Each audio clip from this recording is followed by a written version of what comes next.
三星和台积电在先进制程的战争，看似台积电领先一个马身，但就算三星哪天真的在逻辑晶片上一败涂地，三星在半导体市场中仍然能够坐拥半片江山。为什么呢？因为电脑中的核心元件，除了 CPU 运算逻辑单元之外，还有一个重要性相等的元件，就是记忆体。而在记忆体的市场中，三星电子坐稳宝座。例如，2023年第4季度的 DRAM 全球市占率，三星就占了45.7%，是全球第一。纵观历史发展 ，DRAM 就像是另一顶半导体的王冠，不只扶起了三星，从 Intel 到日本 Sony、日立、东芝的崛起，都脱离不了记忆体的影子。这顶王冠到底为什么那么重要？上集我们提到，快捷半导体的诺伊斯发明了基体电路，让人类终于能创造出晶片。然而，他的贡献还不止于此。1968年8月，诺伊斯决定离开快捷半导体，创办 Intel。至今 ，Intel 仍然是半导体产业中最重要的企业之一。Intel 的创办人3巨头分别是高登·摩尔、罗伯特·诺伊斯以及安迪·葛洛夫。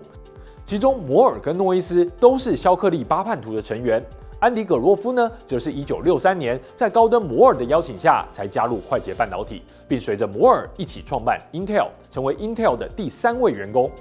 题外话，一开始他们创的公司名字稍显随便，称为 NM 电子，各取诺伊斯跟摩尔的开头英文字。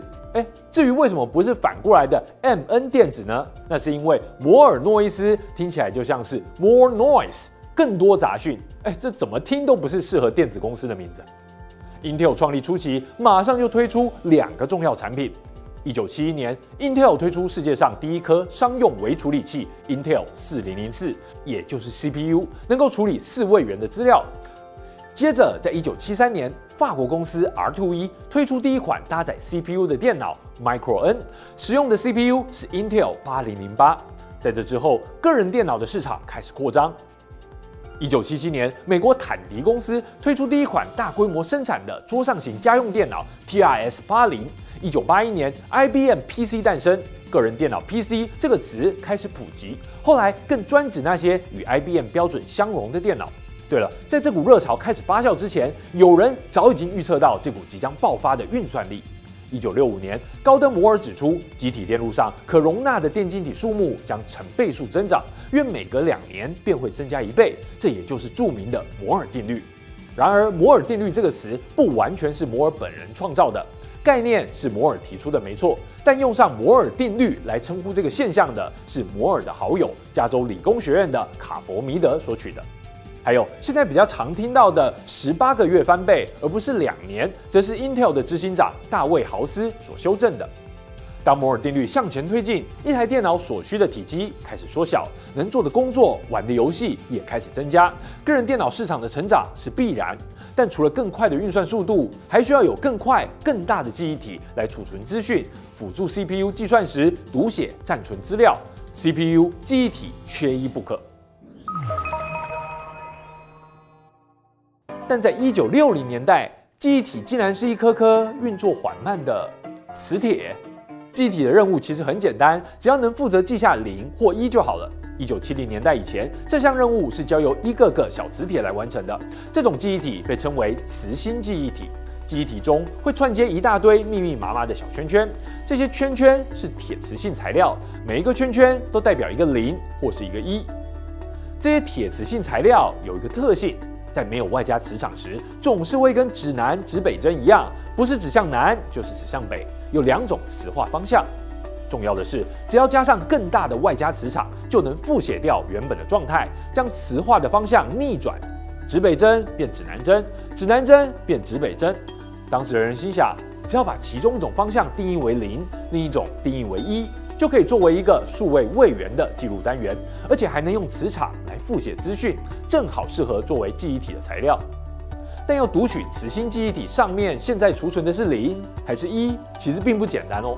我们必须施加一个与0同方向的外加磁场，然后观察位元是否因此产生变化。如果有发生磁极倒转，位元从1变成0，我们就会在电路中检测到一个电脉冲，此时就能回推它原本记录的是1。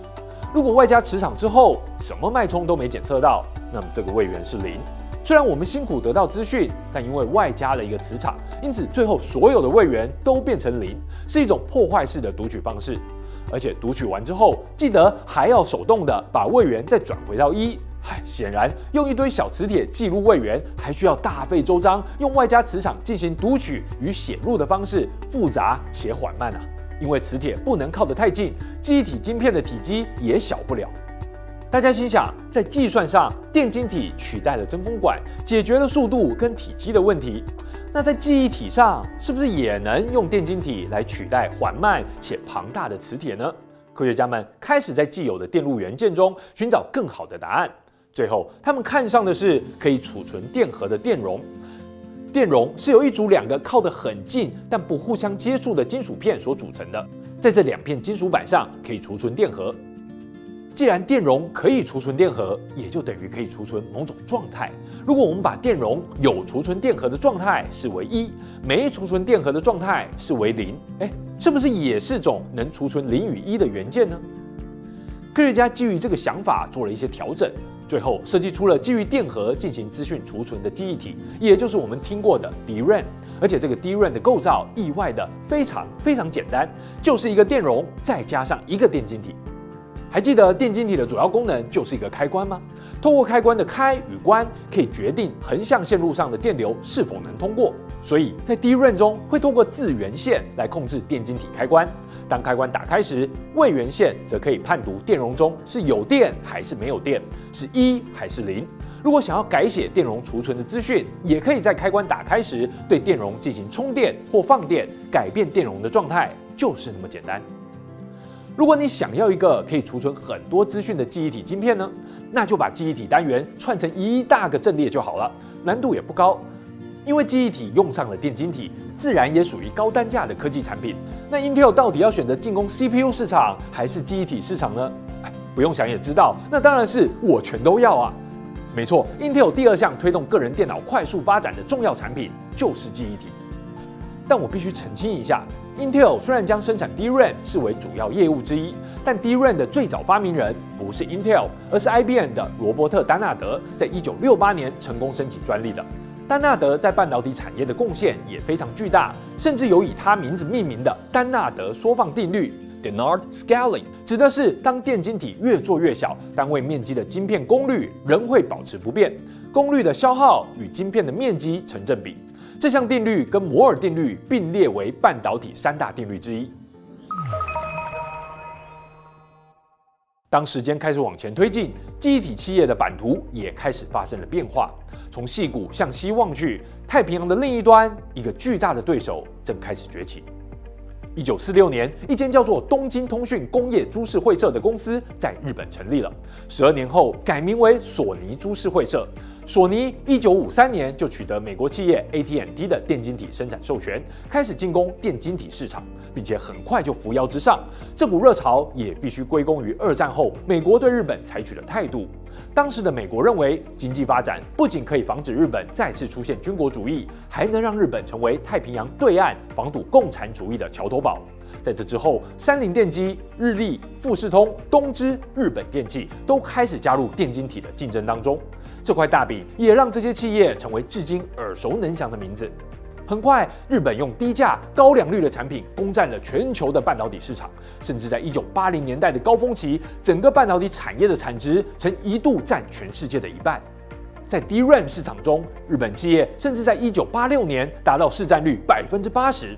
这段时间都是日本公司自己在互相竞争。例如，64KB DRAM 由日立拿下市占率冠军，256KB 是日本电器，EMB 则是东芝。美国大幅改变态度，认为这是一场经济战争。1986年，美国认定日本 DRAM 倾销，并制定美日半导体协议。这协议要求日本开放市场，制定记忆体价格的下限，甚至对共3亿美元的日本消费品征收100%的惩罚性关税。再加上1986同年，日本经济泡沫破裂，迎来失落30年，日本的半导体产业开始走下神坛。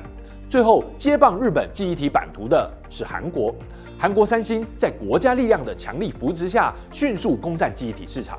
1992年，三星超过日本电器，成为世界第一的 DRAM 制造商，并在隔年达成全球 DRAM 市占率50%。再隔年，三星已经抢先全球推出当代最先进的256MB DRAM，从此三星在 DRAM 领域走上神坛，至今无人能敌。但等等，事情可能没有那么简单。就像电晶体即将从 FinFET 走向 GAA FET 的时代，没人知道未来10年电晶体的市场会不会突然大洗牌，宝座换人做。记忆体的赛局也一样，各大企业已经投入下一世代的新型记忆体开发。这些记忆体不仅挑战小的极限，还可以在维持与 DRAM 读写速度相同的情况下，具备不怕断电的特性。即使没有电源供应，还能维持记忆，让你电脑开关机只要一瞬间。这是怎么做到的呢？新式记忆体将如何改变这个市场？记得继续锁定我们的节目，我们下期再见。